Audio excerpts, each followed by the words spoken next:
Hi friends, నా పేరు Surendra. Welcome back to my channel. Anvesh విషయం రోజుకొక మలుపు. అంటే ఎన్ని ట్విస్టులు అంటే అసలు కమెంట్ చేసింది శివాజీ గారు. సో, రియాక్ట్ అయింది అనసూయ. కొన్నాళ్ళు వీళ్ళిద్దరి మాటల గురించి చర్చ జరిగింది. సో, శివాజీ గారికి చాలా మద్దతు దొరికింది. సో, మధ్యలో అన్వేష్ ఎంటర్ అయ్యాడు. మధ్యలో అన్వేష్ ఎంటర్ అయ్యి శివాజీ గారి మీద నోటికొచ్చినట్టు మాట్లాడాడు. అక్కడి నుంచి ఇష్యూ అసలు శివాజీ గారన్న మాటలు, 'దండోరా' ప్రమోషన్స్‌లో భాగంగా అన్న మాటలు, అనసూయ రియాక్షన్స్ ఇవి జరుగుతున్నాయి మధ్య మధ్యలో.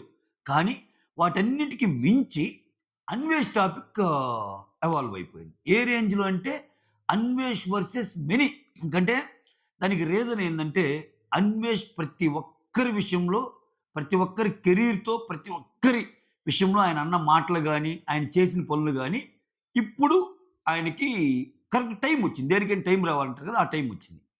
ఈ టైంలో భాగంగా 'ఏజూడ్' అనే ఒక యూట్యూబర్, చాలా ఫేమస్ యూట్యూబర్, అందరికీ తెలిసిన వాళ్ళు.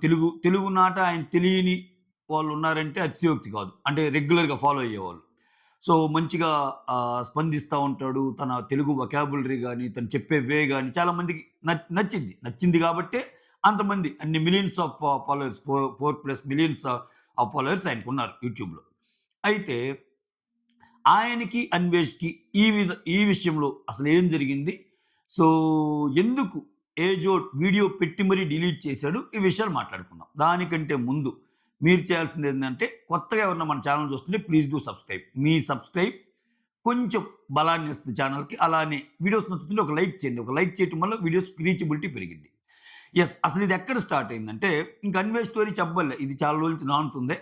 అయితే 'రావణ్ ఫర్ యూ' అనే ఒక మూవీ క్రిటిక్ అనుకోండి. మూవీస్ మీద రివ్యూ ఇచ్చే అతను ఏం చేశాడంటే, సో, నేను రెస్పాండ్ అవుతున్నాను. ఒక ముస్లిం అయిన నేనే రెస్పాండ్ అయ్యాను. ఒక హిందువు అయిన మీరెందుకు రెస్పాండ్ గారన్నట్టు ఏజోన్‌ని ప్రశ్నిస్తా. సో, ఎందుకు, ఎందుకు కామ్‌గున్నారు అది ఇది అన్నట్టు ఒక వీడియో చేశాడు. ఓకేనా?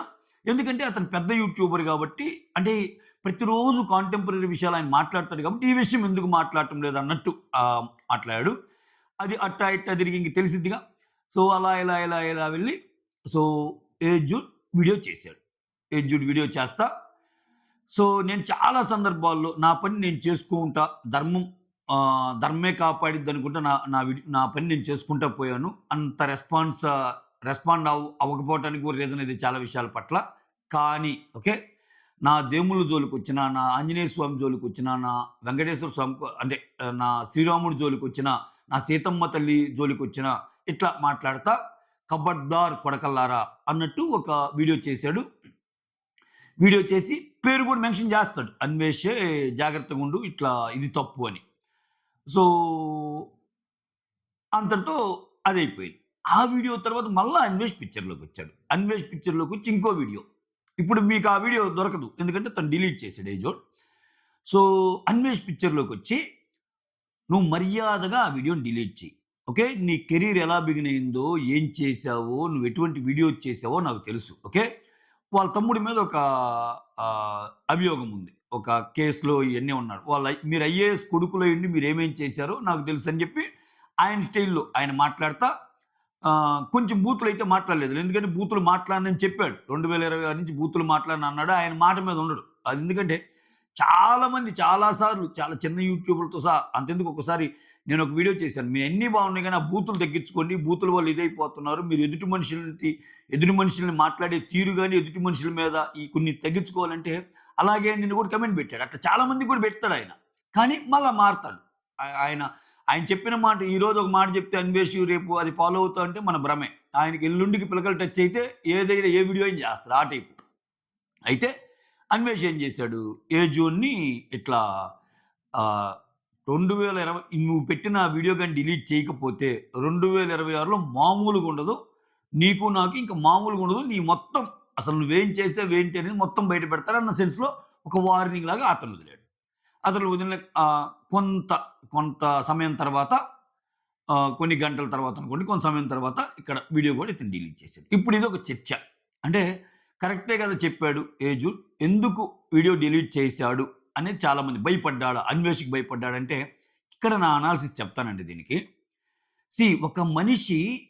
ఒక మనిషి భయపడటం అంటే ఓన్లీ అంటే కొన్ని ప్రిన్సిపల్స్ మీద లేపోతే ప్రశాంతంగా లైఫ్ కొనసాగుతున్న టైంలో లేకపోతే ఒకటుందక్కడ దాని మీద రాయేస్తే మన మీద పడిద్ది అన్న సిట్యుయేషన్ మనకు ఎదురైనా చాలామంది వాటి జోలి ఎళ్ళరు. ఎందుకంటే వాటికి మించిన విషయాలు చాలా ఉంటాయి లైఫ్‌లో నీకు. లైఫ్‌లో నీ ఫ్యామిలీ ఉంటది. ఆ లైఫ్‌లో నువ్వు చేయాల్సిన పనులు చాలా ఉంటాయి. ఇటువంటి విషయాలు ఎందుకంటే ఇప్పుడెందుకు ఆయన అన్వేష్ అనే ఒక పర్సన్ నచ్చకపోతే ఏ రేంజ్‌కెళ్ళి మాట్లాడతాడో మనం అందరం చూసాం. అంటే ఏ రేంజ్ అంటే పాపము 'ఉమా తెలుగు ట్రావెలర్' నుంచి బిగిన్ చేస్తే 'రవి తెలుగు ట్రావెలర్' నుంచి బిగిన్ చేస్తే ఆయన వాడిన బూతులు వాళ్ళ ఇంట్లో వాళ్ళని తెచ్చి పాపం. అంటే ఎంత దారుణం అంటే 'ఉమా తెలుగు ట్రావెలర్' మీద అయితే అసల నేను మీరు మీకేదన్నా జరిగితే నేను కొండకొచ్చి మొక్కుంటాను అట్లా కూడా పెట్టాడు థంబ్‌నెయిల్స్. ఎంత దారుణం అంటే అంత దారుణం. సో, ఇంక 'రవి తెలుగు ట్రావెలర్' వాళ్ళ వైఫ్ గురించి ఇంకా అడ్డు, అదుపు ఏముండదు ఆయనకి. ఓకేనా? అదే అతనిలోని మైనస్. కాకపోతే చిత్రమేందంటే ఇవన్నీ చేస్తున్నప్పుడు అది ఆయన కొత్త గాదు. అది ఇప్పుడు చేస్తుంది గాదు అన్వేష్. ఫస్ట్ నుంచి చేస్తుంది. ఇప్పుడు అందుకే చెబుతుంది. ఎవరికైనా పాపం పండాలంటే ప్రతిరోజు నీ రోజుండదు. సో, ఇది ఒక్క అన్వేష్‌కి గుణపాఠం కాదు. అన్వేష్‌కి మాత్రమే గుణపాఠం గాదు. యూట్యూబ్‌లో ఎవరైతే మాకు మిలియన్స్ వ్యూస్ వస్తున్నాయి, మేము తోపులము, మాకు మిలియన్స్ వ్యూస్ వస్తున్నాయి గాబట్టి మేము ఏది చేసినా చెల్లుద్ది, మేము ఒక మాట అన్నా చెల్లుద్దనే వాళ్ళందరికి గుణపాఠమే. అంటే చరిత్ర చెప్తుంది. చరిత్ర చాలా చెప్తుంది మనకి. ఓకే. నువ్వు ఎంత తోపైనా ఓకే. నీ టైం బ్యాడ్ అయితే పడాల్సిందే కిందకి. ఈరోజు అన్వేష్ పడ్డాడు. అంతకుముందు మన 'బిగ్ బాస్‌లో' వచ్చిన షణ్ముఖ్ ఎంతమంది ఫాలోవర్స్ ఉన్నారు? ఎంతమంది ఫాలోవర్స్ ఉన్నారు? హర్ష ఈళ్ళందరూ ఒకప్పుడు వెలిగినోళ్ళే. ఒక చిన్న వివాదమో, లేపోతే సొసైటీకి ఎగనెస్ట్‌గా నువ్వు ఏదైనా ఒక యాక్ట్ చేసావు, ఒక మాటలు మాట్లాడుతున్నావు అని తత్వం బోధపడినప్పుడు జనాలకి నువ్వు ఎన్ని మిలియన్స్ ఉన్నా దిగాల్సిందే. దిగాల్సిందే తప్పదు. సో, ఆ టైమొచ్చింది. టైమొచ్చింది. ఓకే. సారీ నేను డీవియేట్ అయ్యాను. ఇట్లా వీడియో చేశాడు గదా! ఆహ్, అజయ్ జూడ్ ఎందుకు భయపడతాడంటే ఇప్పుడు ఇతనితో పెట్టుకుంటే ఎలా అంటే అది భయం అనే దానికంటే ప్రతి వాళ్ళకి అంటే అజయ్ జూడ్ లాగానే సారీ అజయ్ అంటున్నా. ఏజూడ్ ఆయన పేరు అజయ్ గూడా అని వస్తది. ఏజూడ్ లాగానే చాలా మందుంటారు. అది ఎందుకురా ఇప్పుడు సొసైటీలో ఎందుకు ఆయనతో పెట్టుకొని ప్రతిరోజు నేను తిట్టించుకోవాలి? దానికి తోడేందంటే అతను చాలా పెద్ద యూట్యూబర్. చిన్న యూట్యూబర్‌లందరి మీద ఆయన యుద్ధం చేయలేకపోయినా పెద్ద యూట్యూబర్ మీద ఖచ్చితంగా చేస్తారు. ఎందుకని? అటువంటి ఒక యూట్యూబర్ చెప్తే రీచ్ ఎక్కువ వెళ్తది అన్న కక్ష లోపల పెట్టుకొని అతను అతని మీద ప్రతిరోజు బాణాలు సంధిస్తే అతను రెగ్యులర్‌గా మన దేశంలో జరుగుతున్న విషయాలు, ఇంటర్నేషనల్ విషయాలు ఇవన్నీ మాట్లాడుతా ఎళ్తున్నాడు. సో, దానికి బ్రేక్ పడిద్ది. ఎంత లేదనుకున్నా బ్రేక్ పడిద్ది. అంటే ఈ టాపిక్‌లోకెళ్ళిపోయామనుకో ఇప్పుడేందంటే ఈరోజు అన్వేష్ అన్నాడు. రేపు ఏజూడ్, రేపు ఏజూడ్ అన్నాడు. మళ్ళా అన్వేష్ అన్నాడు. ఏజూడ్. అంటే అతని మెయిన్ కాంటెంట్ ఏదైతే ఉందో అతను ఏం చెప్పాలనుకుంటున్నాడో ప్రతిరోజు ఏం చెప్పి ఎదుగుతున్నాడో అది పోయి ఈ కంటెంట్ వచ్చేస్తది. ఇంక అన్వేష్ రోజు ఒకటంటూ ఆయన. అన్వేష్ రోజు ఒకటంటూ ఈయన ఆన్సర్ ఇచ్చుకోవటం. ఈయన మళ్ళా ఒకటంటూ ఆయన ఆన్సర్ ఇచ్చుకోవటం. దాని కోసం ఆలోచించి డిలీట్ చేసుంటాడేమో అని నేననుకుంటున్నా. భయపడైతే కాదు. ఏముంటదండి ఇతనికి భయపడటానికి ఇంక అంతా అయిపోయింది ఇతను. ప్రతి చిన్న యూట్యూబర్ తెలుగులో ఇప్పుడు ఏం చేస్తున్నారంటే సోషల్ మీడియా ఫాలో అయ్యే వాళ్ళందరూ గూడా పొద్దున్నే లేవటం, కాలకృత్యాలు తీర్చుకోవటం, అన్వేషణ ఎన్ని తగ్గినాయని చూసుకోవటం. అట్లా తయారైంది ఆయన పరిస్థితి. అంటే గ్రాడ్యువల్లీ ఇంకా తగ్గిపోవచ్చని. ఇక్కడేమవుతుందంటే ఇతనికి ఇది కొత్త గాదండి. ఇతనికి ఇది ఇప్పుడు చేస్తుంది గాదు. ఇతను స్టార్టింగ్ నుంచి ఇంతే మీరు గమనిస్తే. కాకపోతే స్టార్టింగ్ నుంచి ఎందుకు కాలేదంటే, ఇప్పుడు ఆయన ఒక ఇండివిడ్యువల్ నుంచి ఒక గ్రూప్‌కొచ్చాడు. ఒక గ్రూప్ నుంచి ఒక స్టేట్ పీపుల్ అనే దానికొచ్చాడు. ఒక స్టేట్ పీపుల్ నుంచి ఒక కంట్రీని అనే దానికొచ్చాడు. ఒక కంట్రీని దాటి మనం ఎవరైతే పూజిస్తామో దేవతలుగా, దేవుళ్ళుగా వాళ్ళని గూడా ఆ! అర్థం వేరే అర్థాలొచ్చేటట్టు మాట్లాడినప్పుడు ఒక సహనం ఉంటది గదా! ఒక ఓపిక ఉంటది గదా! అది పటాపంచలైనప్పుడు ఖచ్చితంగా ఇట్నే ఉంటది రిజల్ట్. సో అంటున్నాడు. నేను మారతాను, నేను మారాను అసల ఈ కొత్త నినాదం ఒకటేందంటే ఇప్పుడాయన 2026 నుంచి దేశంలోని సమస్యలపై నేను పోరాడతాను అంటున్నాడు. చూడండి. ఆయన 2 మాటలు ఆయనే మాట్లాడతాడు తెలుసా? ఎలా అంటే అన్వేష్ ఎంత విచిత్రపు మనిషంటే, ఆయనతో ఎవరైనా వాదనకొచ్చి ఆయన ఫాలోవర్స్ అలానే ఉన్నారనుకో, 18,00,000కి ఒక్కరు గూడా తగ్గల. ఇంకా ఒక 20,000 మంది పెరిగారు తెలుసా? సో ఏంటి? అంటే అందరూ ఎడ్యుకేటెడ్స్ కాబట్టి నా దాంట్లో ఉన్నారంటాడు. ఒకవేళ పోతున్నారనుకో కొంతమంది పోయినా నాకేం బాధ లేదులే మిగిలినోళ్ళు ఉన్నారు గదా! నన్ను అర్థం చేసుకున్నోళ్ళు అంటారు. మళ్ళా ఇంకొన్ని ఆడియో క్లిప్స్‌లోనేమో నాకు 3,00,000 మంది అక్కడ దగ్గారు, 30,000 మంది ఇక్కడ దగ్గారు, చాలా బాధవుతుంది, కెరీర్ పోతుంది ఇట్లా మాట్లాడతాడు. ఇప్పుడు నువ్వు ఎక్కడ తిరిగినా, ఏ దేశంలో తిరిగినా, ఎక్కడున్నా మనం తింటున్న ఫుడ్డు, మనకి హెల్ప్ చేస్తున్న పర్సన్స్ మన లైఫ్‌లో ముఖ్యంగా. సో, నీకు ఒక ఒక ఒక వీడియోకి 1,000,000 వ్యూస్ వచ్చినియంటే, ఓకే. ఒక 10,00,000 వ్యూస్ వచ్చినియంటే, ఆ 10,00,000 వ్యూస్‌లో తెలుగోళ్ళు గాకుండా అంటే తెలుగోళ్ళే ఎక్కడైనా ఉండని. తెలుగోళ్ళు అమెరికాలో ఉండని, తెలుగోళ్ళు ఆస్ట్రేలియాలో ఉండని, తెలుగోళ్ళు యూరోప్‌లో ఉండని, తెలుగోళ్ళు సింగపూర్‌లో ఉండని, తెలుగోళ్ళు మలేషియాలో ఉండని, ఎక్కడైనా ఉండని. నీ చూస్తుంది మాత్రం తెలుగోళ్ళేగా. అల్టిమేట్‌గా రీచ్ అనేది తెలుగోళ్ళదేగా. సో, నువ్వటువంటి ఇప్పుడు మనం వాళ్ళ మీద బతుకుతా ఆ! సో, వాళ్ళని కించపరుస్తా మీకేం తెలీదురా అంట. మీరంతే మీరు ఇట్నే ఉంటారంట. మీరసలు నాకు అవసరమే లేదంట అన్నప్పుడు సిట్యుయేషన్ వచ్చి తగ్గినప్పుడు పొర్లు దండాలు పెట్టాలి. పొర్లు దండాలు పెట్టి మళ్ళా నమస్కరించుకునే స్టేజ్ మళ్ళా వస్తది ఆయనకి. ఆల్రెడీ వచ్చింది. సో, ఇప్పుడు నువ్వేం చేస్తావు? నీది ఒక బటర్‌ఫ్లై థియరీ. నువ్వు అక్కడికెళ్ళి వీడియోస్ చేయాలన్నా, అక్కడికెళ్ళి ఏం చేయాలన్నా అల్టిమేట్‌గా సోర్స్ ఆఫ్ ఇన్‌కమ్ అనేది ఇంపార్టెంట్. దేని ద్వారా జనరేట్ అయిద్ది? యూట్యూబ్ ద్వారానే జనరేట్ అయిద్ది. రైట్?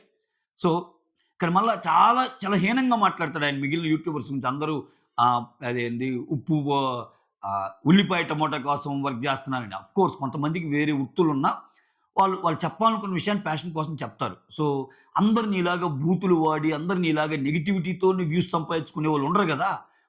కొంతమందికి వాళ్ళ వ్యూస్ వాళ్ళకుంటాయి. ఎన్ని వ్యూస్ వచ్చినా నేను నీలాగుంటా. మనం మనలాగుంటాం. వ్యూస్‌తో సంబంధం ఏముంది? వ్యూస్ కోసం నువ్వు మారవల్లేదుగా. వ్యూస్ కోసం నువ్వు ఒక నెగెటివ్ థంబ్‌నెయిల్ పెట్టబల్లేదుగా. వ్యూస్ కోసం నువ్వు చండాల పనులేమి చెప్పబల్లేదుగా. వ్యూస్ కోసం విద్వేషాలు రగిల్చే విధంగా నువ్వు మాట్లాడబల్లేదుగా. వ్యూస్ కోసం నువ్వేది అంటే నేనేం చెప్తున్నా అంటే చాలా సింపుల్‌గా ఉంటా గూడా వీడియో చేసేవాళ్ళు చాలా మందుంటారు. సో, అంటే ఇతను బై బర్తే అంటే అతనన్న మాటలు. ఆ! చాలామంది ఉల్లిపాయ టమాటాల కోసం వీడియోలు జేస్తారంటే, ఇతని కెరీర్ ఎట్లా స్టార్ట్ అయింది? ఇతను ఫస్ట్ తొలి ఇండియన్ యాత్ర జేసినప్పుడు ఎంత ఇబ్బంది పడ్డాడు?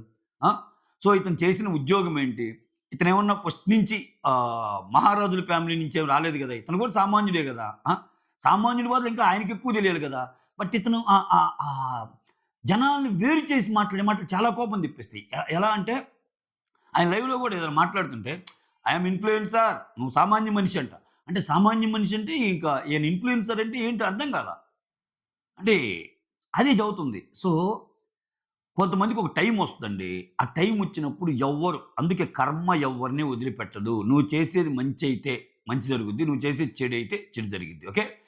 సో, ఖచ్చితంగా టెంపరరీ ఆనందం ఉండొచ్చు. ఈ ప్రాసెస్‌లో దేవుడు అన్ని టెస్టులు పెడతాడు. టెంపరరీ ఆనందం ఉండొచ్చు. ఒక్కోసారి చెడువోళ్ళకి గూడా మంచి జరుగుతుంది. మీరు అబ్జర్వ్ చేస్తారు సొసైటీలో. అరే! ఏందిరా దేవుడు ఉన్నాడు గదా! ఇతను ఇలా బిహేవ్ చేస్తున్నా, ఇలా మాట్లాడుతున్నా, ఎలారా ఇన్నిన్ని వ్యూస్ అట్లా అనిపియొచ్చు. But when it when time comes అన్నీ పటాపంచలైపోతాయి. అవన్నీ తెలిసిన రోజు అన్నీ ఎళ్ళిపోతాయి. అన్నీ పక్కెళ్ళిపోతాయి. సో, అందుకనే నువ్వు ఎదిగే కొద్దీ కొంచెం గ్రౌండెడ్‌గా ఉండాలి. గ్రౌండెడ్‌గా మాట్లాడాలి. ఓకే. దానికి మించి ఏదైనా చేసినా ఆ అతి అనేది ఎప్పటికో ఎఫెక్ట్ అయ్యిద్ది. సో, నిజంగా అతనుకున్న కామిక్ టైమింగ్‌కి అతను బాగా చేస్తాడు ట్రావెలింగ్ వీడియోస్. అవి వాటి మాత్రాన్ని నమ్ముకుంటే అతని ట్రావెలింగ్ నచ్చే అతను ఎక్కడ యాత్రకెళ్తానన్నా జనాలు మనం ఎలాగో చూడలేము. సో, మనం ఆయన కళ్ళతో మనకు చూపిస్తున్నాడని చెప్పి వేలు ఏసినోళ్ళున్నారు ఆయనకి. సో, ఎంత కృతజ్ఞతా భావం ఉండాలండి. కొన్ని చేశాడు. కొన్ని మంచి పనులు చేశాడు. సో, కొంతమందికి రిటర్న్ ఇచ్చాడు ఆ డబ్బులు. మళ్ళా కొంతమందికి బెట్టింగ్ యాప్స్ ప్రమోషన్స్‌తో కొంతమందికి ఆహ్, ఎవరైతే జీవితాలు కొంచెము చెల్లాచెదురైనయో ఇంటికి కొన్ని లక్షల లెక్కనిచ్చాడు. మంచి పనులు కూడా చేశాడు. బట్ ఇది నోరు చాలా ఇంపార్టెంటు. మెంటాలిటీ చాలా ఇంపార్టెంట్. ఈ రెండిట్లో ఆయనేందంటే ఆయనకున్న బేసిక్ నాకేమనిపిస్తుందంటే నేనే తోపు అన్న ఇదిలో బతుకుతాడు. ఇప్పుడు నాకు తెలుసు మంచి డైలాగ్ ఇది. మంచి అభిప్రాయం. నాకు మాత్రమే తెలుసు చెడు డైలాగ్ ఇది. అంటే నాకు తెలుసు అంటంలో సెల్ఫ్ కాన్ఫిడెన్స్ ఉంటది. నాకు మాత్రమే తెలుసు అంటంలో ఓవర్ కాన్ఫిడెన్స్ ఉంటది. అంటే నీకు మించి చాలా మందికి తెలుసు. నువ్వు క్లిక్ అయినట్టు వేరే వాళ్ళు క్లిక్ అవ్వరు. ఒక్కోసారి చాలా ఫ్యాక్టర్స్ ఉంటాయి లైఫ్‌లో ముందుకెళ్ళటానికి. నాట్ ఓన్లీ ఇతనండి ట్రావెలింగ్ అండి. నువ్వే ఫీల్డ్ చూసుకున్నా సో, నువ్వు ముందుకెళ్ళటానికి, వెనక్కెళ్ళటానికి ఒక్క పారామీటర్ అయితే దోహదపడదు. చాలా ఉంటాయి. ఓకే. అవన్నీ కలిసొస్తేనే ముందుకెళ్తాం. అంతేగాని అలా ముందుకెళ్ళాం గదా! అన్నప్పుడు నువ్వు గ్రాటిట్యూడ్‌తో ఉండు. యెస్ దేవుడు నాకిచ్చాడు. ఓకే. జనాలు నాకు చాలామంది ఫాలోవర్స్‌ని ఇచ్చాడు. హ్యాపీగా ఉండు. గ్రాటిట్యూడ్‌తో ఉండు. ఇంకా సొసైటీలో కొంచెం కృతజ్ఞతా భావంతో ఉండి మంచి పనులు చేస్తుండు. అప్పుడు నీకేం గాదు. అంతేగాని తలకి నెత్తికెక్కించుకొని నా అంతటోడు లేడన్నప్పుడు ఈ డౌన్ ఫాల్ అనేది ఖచ్చితంగా చూడాల్సిందే.